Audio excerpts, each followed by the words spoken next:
Ju përshëndes, mirë se erdhët. Ministria e Bujqësisë ka njoftuar dje hapjen e aplikimeve për të përfituar nga skemat e mbështetjes në bujqësi për vitin 2026. Aplikimet do të bëhen përmes portalit qeveritar i Albanian dhe do të jenë të hapura pra deri në 26 qershor. Një ditë më parë, Ministri i Bujqësisë Andis Salla vuri theksin tek bashkimi i fermerëve, por si mund të nxitet kooperimi mes tyre? Mund të jetë në mënyrë vullnetare, incentivuese apo edhe kushtëzuese? Pse jo? Diskutojmë për gjitha këto. Kam kënaqësinë që të kem në studio zotin Agim Rapaj, kreu i Këshillit të Agrobiznesit Shqiptar. Përshëndetje, mirë se erdhët. Faleminderit për ftesën. Kënaqësi që jeni me ne, po ashtu edhe profesorin Gjok Vuksani, ekspert bujqësie. Përshëndetje, mirë se erdhët. Kënaqësi. Kënaqësi edhe për ne. Përpara se ndalemi tek domosdoshmëria e bashkimit të fermerëve, që jo pak herë sillet në vëmendje si e tillë, nisur edhe nga kushtet në të cilat ndodhemi. Dua të mbetemi pak tek skema kombëtare mbështetjes në bujqësi. U parapri nga një fushat edhe bashkëpunimi, edhe konsultimi me fermerët, dhe po ashtu përpara hapjes së aplikimeve kishte fushata, le të themi, për të informuar mbi ndryshimet që pësoj skema. Ka një rritje në masën e përfitimit, por po ashtu edhe ulje të pragjeve për qenë pjesë e skemës. Mendoni që kjo do të sjellë më shumë përfitues? Edhe në aspektin e numrit që do të përfitojnë nga skema. Se gjithmonë mbetemi 60.000, 70.000. Numri është i rëndësishëm, por më i rëndësishëm është se sa përfitohet prej kësaj skeme. Se sa se cili fermer, se cili subjekt që aplikon, përfiton prej saj. Dhe ky është qelsi i gjithë suksesit të kësaj skeme. Nëse ne fillimisht në skemën që kemi pasur, ku ishte mbështetja me naftë dhe fermerët zinin 50% të numrit, duke marrë dhe shumicën e fondit, në këtë skemë tashmë janë futur disa kategori të tjera fermerësh. Janë futur kategoria fermerëve që kanë nën 10 lop, kanë 5 lop. Janë futur kategoria fermerëve të timtave, është futur kategoria fermerëve të derrit, është futur, kanë ndryshuar kategoria fermerëve të bletëve, dhe të gjitha këto kategori fermerësh që futen për herë të parë, nuk është se patën një fushat ndërgjegjësuese përpara se të hiqej nafta. Sepse shpesh herë ne bëjmë veprime. Ishte i papritur. Ky vendim për të hequr skemën e naftës ndonë se ishte një skemë jo pak e anatemuar, pra një skemë që ka pas problematikat e veta. Unë nuk kam folur, s'kam qenë me këtë skemë asnjëherë dakord që kur është nisur, nuk kam folur për arsye me skemën e naftës, për arsye sepse nuk është një skemë dobipruese për fermerët. Megjithatë, jam interesuar shumë dhe interesojmë shumë tek disbursimi atyre fondeve që vinë. Kjo ishte një nga burimet ku fermerët e kishin që aplikonin të riknin një sasi të konsiderueshme të fondit që jepej përmes skemës kombëtare. Tashmë, duke qenë një tërheqje e beft, e pa lajmëruar, e pa konsultuar që do të hiqet kjo skemë, të paktën 4-5 muaj përpara, në mënyrë që fermerët kishin mundësi që të programonin fondet që duheshin për naftën, sidomos fondet që duhen për naftën tani, kur nafta ka vajtur në këto çmime që është sot. Kjo është arsye që ka ndikuar negativisht tek tërheqja e beft e naftës këtyre të fermerëve që kanë përdorur naftën. Është e patolerueshme, është e njëjta gjë siç ndodhi me TVSH-n. Edhe heqja e TVSH-s nga 6% në 0%, nga 18% në 6% u bë brenda natës. Po, i kemi ne këto, pra këto veprime të befta, të pa konsultuara, e gjin të pa përgatitur subjektin. Prandaj them që nuk ishte një skemë dobipruese përsa përket përdorimit dhe efektivitetit të fondeve që përdoreshin për këtë skemë, por duhet lënë kohë fermerëve që për numrin e fermerëve tani ka një dyshim që a do të jenë të fermerët të sqaruar, ata që kanë 5 lop, tashmë që nuk kanë qenë të përfshirë përpara. Ekziston akoma një thënie që për 5 lop do aplikoj, do të ka një tërheqje, ka një si thua hezitim të kësaj që duhet punuar fort në mënyrë që të paktën këto fonde që janë dhënë të kenë mundësi të disbursojnë. Interesimi është jo i vogël, në ditën e parë të kësaj aplikimit, janë mbi 7.500 aplikime që janë bërë deri sot në drek, dhe kjo tregon që... Pra, në harkun e 24 orëve... 24 orë janë bërë 7.500 aplikime. Kjo tregon që ka interes. Ka interes dhe pikërisht unë për këtë bëj thirrje, që ne të mundohemi dhe të punojmë fort që ta disbursojmë këtë fond sa më shumë dhe 100% në mënyrë që të detyrojmë qeverinë të ndërmarrë akte normative për të plotësuar deficitet që janë në këtë sektor përse përket financimit grant nga skema kombëtare. Profesor, ne kemi pasur mundësi që të diskutojmë mbi ndryshimet në skemën kombëtare të mbështetjes. Por në vijat përgjithshme dhe duke mbetur sepse i mëshoj shifrës, duke qenë se në fazën paraprake, konsiderohet e domosdoshme edhe zjerimi i bazës, që do thotë ne mbetemi ende me një numër të caktuar përfituesish, dhe janë të njëjtët që përfitojnë nga vitin vit. Dhe është shumë e rëndësishme që në çdo ndryshim që bëjmë, të mos i adresohemi vetëm këtij kontingjenti. Pra, këtij targeti që dihet që përfiton prej skemave, ka informacionin, di si aplikohet, di çfarë dokumente duhen e kështu me radhë. Pra qëllimi duhet jetë edhe tek zjerimi. Ne kemi diskutuar edhe me drejtoreshën e AZHBR-s në këtë studio, dhe qëllimi ka qenë që të shkohet në dyfishim të numrit përfituesve. Shkojmë ne përmes këtyre ndryshimeve në dyfishim të numrit përfituesve? Duhet të them dy fjalë si parantezë. Në radhë të parë është hera e parë në gjithë historinë e skemave mbështetëse që udhëzimi del në fund të majit. Nuk ka ndonjëherë që udhëzimi, sepse udhëzimi ç'është në vetvete, udhëzimi është mekanizmi që vën në lëvizje skemat, janë ato hollësit.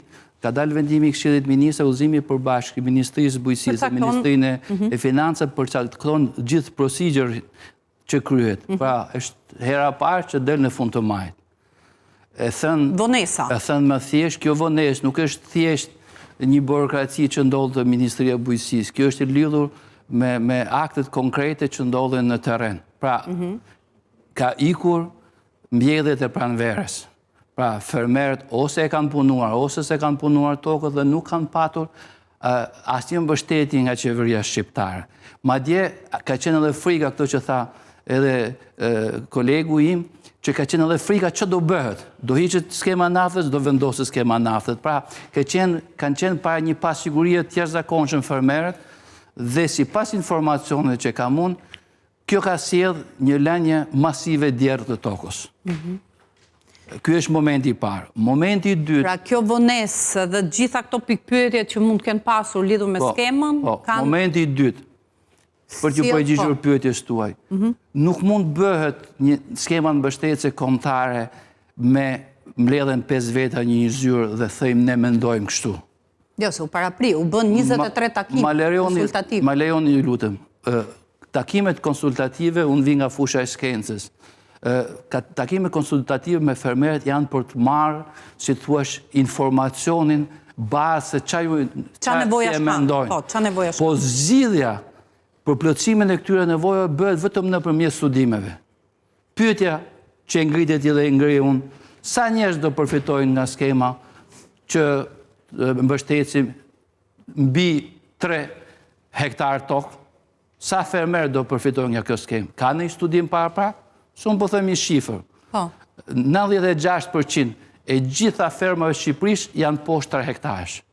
Pra, kjo skemë është ngritur... Ka dhe një pikpyetje tjetër. Kjo skemë i inkurajon fermerin që të aplikoj, apo e dekurajon, pavarësisht ndryshimeve në masën e përfitimit, puljes së pragjeve. Kjo skemë është ngritur për 6% të fermave shqiptare?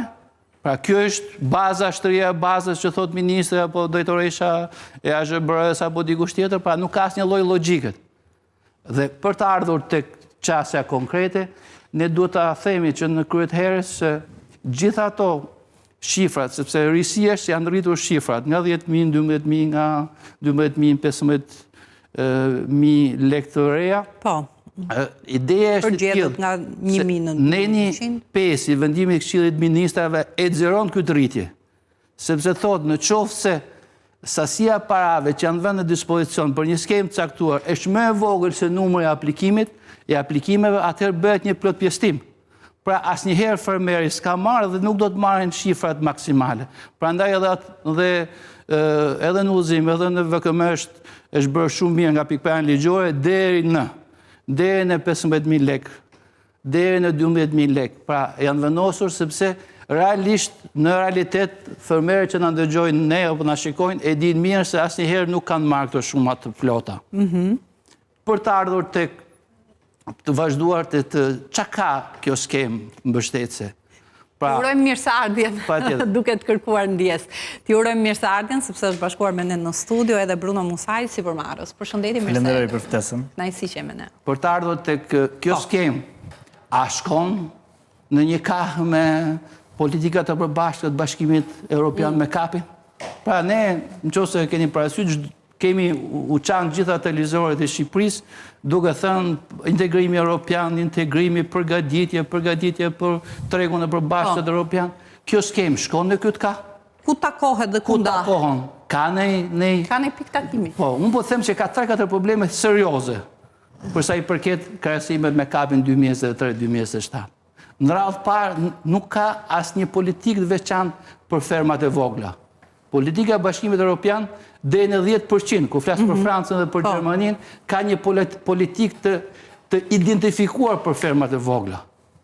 Në radhë dytë, politikat e Bashkimit Evropian ka skemë të veçantë për perimet dhe pemë frutore. Përfshirë edhe vreshtin. Pra ka 15 plus 5% vreshti, 20% e gjithë skemave do t'jenë pikërisht në këtë sektor.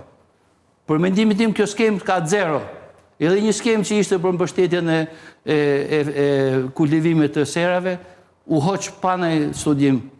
Pra ishte deri në 2 milion lekë për 1 hektar serë. Është një problem ky më vete fakti që ne ndërtojmë skema, i tërheqim, i ndryshojmë dhe nuk kuptojmë produktivitetin, rezultatin që kanë sjellë. Ti them edhe një dy gjëra që është e rëndësishme kjo ndryshimet me kapin.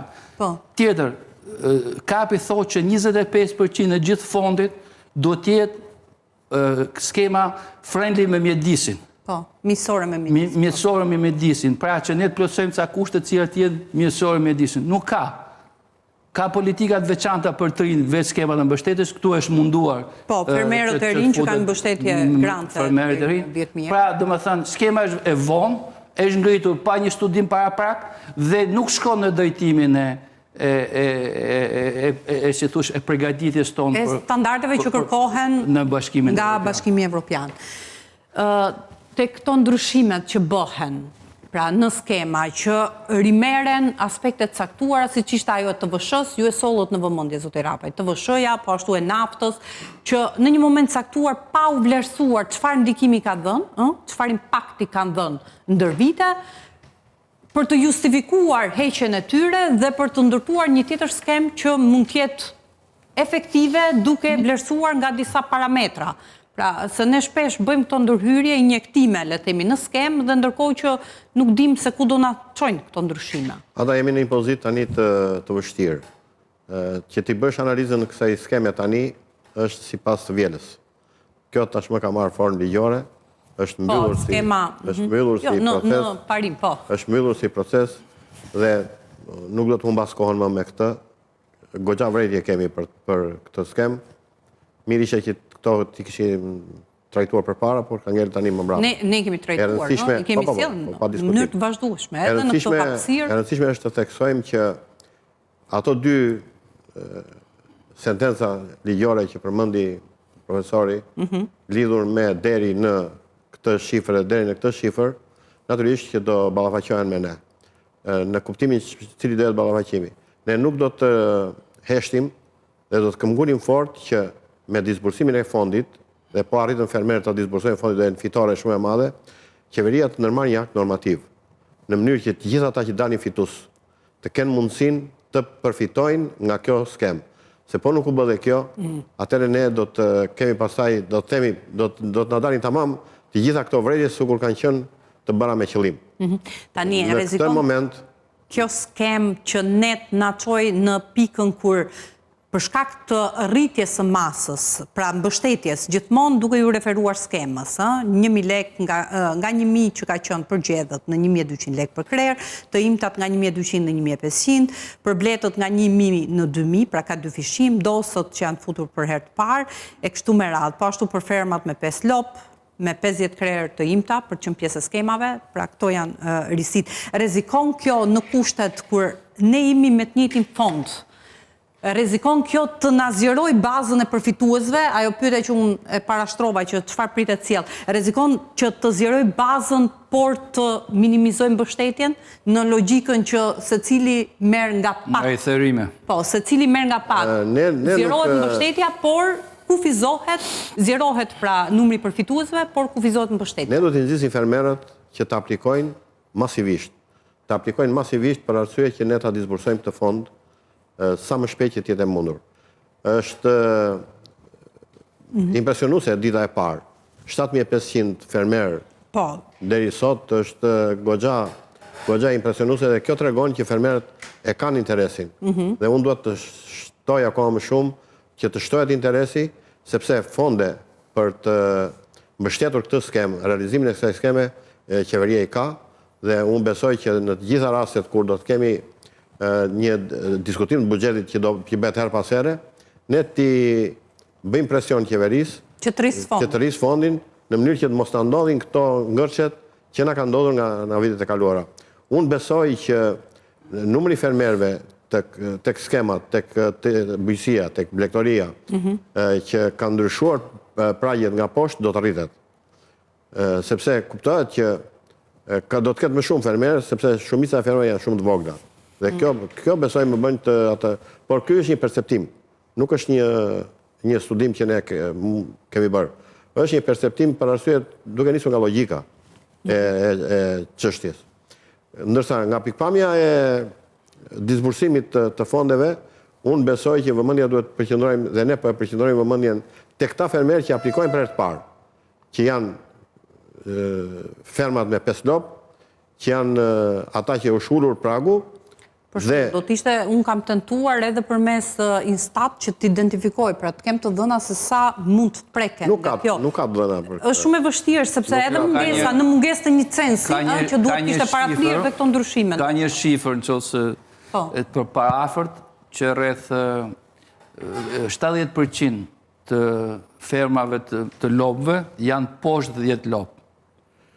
Po tjetë kështu do të kemi një... 70% të total. Do të kemi një rritje me 70%, po tjetë se është... Jo, ndaj e 70% për gjysëm, kështu që mund të shkojmë dikun të... Pra mund të ketë një rritje në qoftë se ne rrisim të arrim t'jen këto shifra, që janë fermat vogla, kjo nuk diskutohet. Por këtu bëhet fjalë tashmë që këta të nxiten të aplikojnë. Sepse aplikimi do një ditë, maksimumi, një ditë kohë, kërkon aplikimi për të mundësuar të marrësh 60.000 lekë të reja për 5 lopë. Po 60.000 lekë të reja nuk janë pak për një subjekt që ka 5 lopë. Prandaj unë i nxis dhe i kërkoj gjatë gjithë kohës dhe do të vazhdojmë t'ju kërkojmë që ata të aplikojnë masivisht.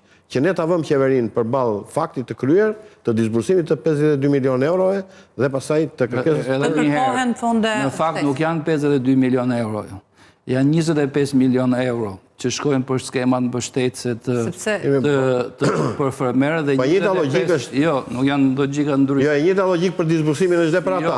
Jo, unë mendoj që në qoftë se do ulim pragun dhe po tentojmë të shkojmë drejt fermave më të vogla, pra kjo është një numër më i madh dhe si thua janë ato njerëz që janë më pak të informuar, janë më pak të këshilluar. Dhe për mua, këtu do t'jetë edhe, si thuash, vëmendja e qeverisë. Edhe fakti që ato aplikojnë... Pra i përfshim, por edhe t'i informojmë tani se si... Edhe fakti që ato aplikojnë i Albania, e shumë e vështirë për fermerin. Sepse thohet futet aty, po, do më thënë, këtu do t'hynë punë edhe roli ekstensionistëve që ka Ministria e Bujqësisë. Sepse shpeshherë vetë fermeri nga vetë individualiteti i tij në një fshat të largët, por mos ketë internet, patjetër nuk ka njohuri mbi sistemin dhe ka nevojë për asistencë. Pra edhe kjo është një... Në mos gaboj aplikimet janë vetëm përmes portalit. Online, vetëm online. Online, edhe Edhe kjo është, a ka mundësi ato pika që ka AZBR-ja, apo ato të mbulojnë, vjetë kanë qenë 65.000 përfitues. Ka mundësi që kur janë 65.000 përfitues, mund t'jenë 80.000, 100.000 aplikues. Ka mundësi që ti këshillojnë, pra në thënë, që në momentin kur e ngrej një skem, që në momentin kur e ngrej një sistem për të aplikuar, duhet t'i mendosh to. Duhet t'i mendosh dhe këto aspekt. Sepse nuk janë 7.000 ja u ban. Ja u ban edhe 10.000 dhe 15.000. Ne kemi Ja flasim për një ditë, 350.000, po zakonisht ato aplikojnë ato që janë me të zotët, nuk aplikojnë ato që janë më pak të informuar me sistem. Logjikisht, po. Ndërkohë, Bruno, edhe në rolin e sipërmarrësit, le themi, sa pozitive konsideron se një ndër aspektet apo risitë e këtyre ndryshimeve është fakti që do të mbështeten të rinjt. Ne dim që sektori tani më mbahet nga një grup mosh që është mbi 50 vjeç, që kemi diskutuar dhe herë tjetër këtë, dhe fakti që ka një, le themi, qasje dhe një këndvështrim apo një mënyrë po tentohet përmes kësaj që të afrojmë të rinjt drejt sektorit bujqësor, mbështetja me grante që shkojnë deri në 10.000 euro. Mjaftueshëm për t'i nxitur të rinjt që t'i drejtojnë sektorit apo atëre shihet me qa pata mundësi të shikoj dhe të studioj skemën, ishte një ndër pikat më të mira që ata kanë bërë, që Ministria ka bërë. Megjithatë, shumë e rëndësishme që të rinjt të kthehen dhe kjo mund të bëhet nëpërmjet granteve. A është e mjaftueshme? Patjetër që nuk është e mjaftueshme, sepse sipërmarrjet tani nuk kërkojnë më thjesht shifra të vogla apo investime bazike, duhen investime më të qarta, më të thella, por kjo vjen gradualisht, nuk mund të themi. Po, kjo është një piknisje shumë e mirë që të rinjt të kthehen, sepse realiteti në Shqipëri sot është që të rinjt po largohen masivisht dhe të gjitha dhe sipërmarrjet, po edhe punët e vështira u kanë ngel moshës të dytë apo moshës së tretë. Kështu që në këtë aspekt patjetër që është për të vlerësuar, megjithatë kërkon gjithmonë mbështetje sa më të mëdha dhe me shifra më të mëdha. Patjetër që unë vi nga si përfaqësuesi i Ullirit dhe i vajit të Ullirit dhe midis së rreshtave. Do ndalemi edhe tek domosdoshmëria e bashkimit, por edhe fakti në raport me eksportet, pra sa rëndësishme është mbështetet ky sektor, duke qenë se është një ndër zërat më të rëndësishme në eksporte. Po. Dhe, okej, nëse do e flasim më mbrapa këtë pjesë, lëm që ta zgjerojmë më mbas. Po, do flasim sepse ajo çfarë vuri në dukje ministri një ditë më parë në konferencën për mediat ka qenë domosdoshmëria e bashkimit të fermerëve. Është folur jo pak herë në kushtet ku ndodhen sot fermerët shqiptar, pra me ferma të vogla, me numër të kufizuar e kështu me radhë, dhe përpara asaj çfarë i pret. Një treg agresiv, siç është tregu i Bashkimit Evropian. Edhe mënyra e vetme, ne kemi thënë, e kanë thënë ekspertët në këtë studio, që ne të jemi pjesë e këtij tregu, ne nuk mund të shkojmë dhe nuk mund të pretendojmë të shkojmë me sasi, do shkojmë përmes cilësisë. Dhe si mund të bëhet kjo, është duke mbështetur, por edhe duke i bërë bashkë në mënyrë që tulen kosto, të rritet prodhimi, të ketë një qasje më të mirë në treg, e kështu me radhë, pra edhe të faktorizohen në raport, pra ku nxjerrin produktin e tyre në treg. Tani, çështja është që ne e kërkojmë bashkimin, kooperimin, ndërkohë që jemi sërish me të njëjtat instrumente. Ministri përmendi dje shoqëritë e bashkimit bujqësor.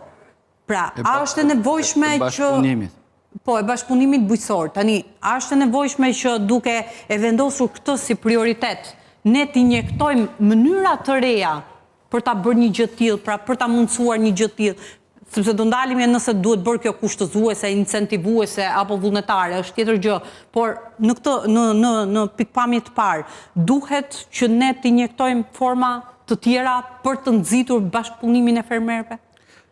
Ju drejtojmë ju se e di që edhe për ju është një çështje delikate. Kooperimi është një nocion mjaft i gjerë. Shoqëritë e bashkëpunimit bujqësor janë një element që për ne nuk është se kemi pasur një sukses dhe nuk është se mund të themi që të mbështetemi atje. Po, tek kooperimi janë disa iniciativa që janë ndërmarrë dhe tek ne. E para është ndërmarrë iniciativa e shoqërive me përgjegjësi të kufizuar. Pastaj janë shoqëritë aksionere. Pastaj janë shoqëritë e bashkëpunimit reciprok, erdhi shoqëritë e bashkëpunimit bujqësor, janë grupet vendore të veprimit, janë klasterat, pra ne kemi një sër instrumentesh për të nxitur kooperimin. Brenda të njëjtis? Brenda një koncept, brenda konceptit të kooperimit. Të gjitha këto, natyrisht që sektori privat i përdor, edhe shoqërinë aksionere, edhe shoqërinë e përgjegjësisë kufizuar, edhe shoqërinë bashkëpunimit reciprok, edhe shoqërinë e bashkëpunimit bujqësor, por edhe grupet vendore të veprimit. Dhe unë do ndalem te kjo e fundit. Sepse me shoqërinë e bashkëpunimit bujqësor ne nuk patëm rezultat, për shumë arsye ne kemi diskutuar arsyet që nuk patëm rezultat. U regjistruan rreth 104 shoqëri të bashkëpunimit bujqësor në QKB dhe këto pastaj nuk patën atë impakt që ne prisim të kishin për shumë arsye, të cilat ndoshta nuk është momenti për të rikthyer përsëri, dhe të flasim pra për shoqëritë të bashkëpunimit bujqësor nuk është shumë dobipërurse.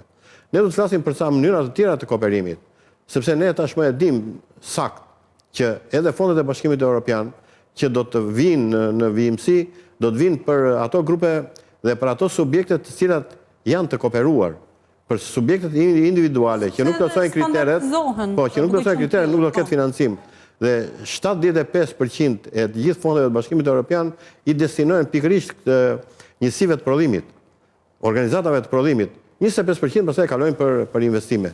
Dhe në këtë kuadër, organizata prodhimi për mua mjaft dobipërurse janë grupet vendore të veprimit, që nuk po flet njëri. Unë nuk di pse s'flet, kur për këto grupe ne kemi një ligj të bërë që në 2022. Ligji nuk është një ligj jo produktiv. Është një ligj produktiv. Përse është ligj produktiv? Është për arsye sepse ky sankcionon me ligj pjesëmarrjen e bashkive dhe të qarqeve në shoqëritë në grupet vendore të veprimit.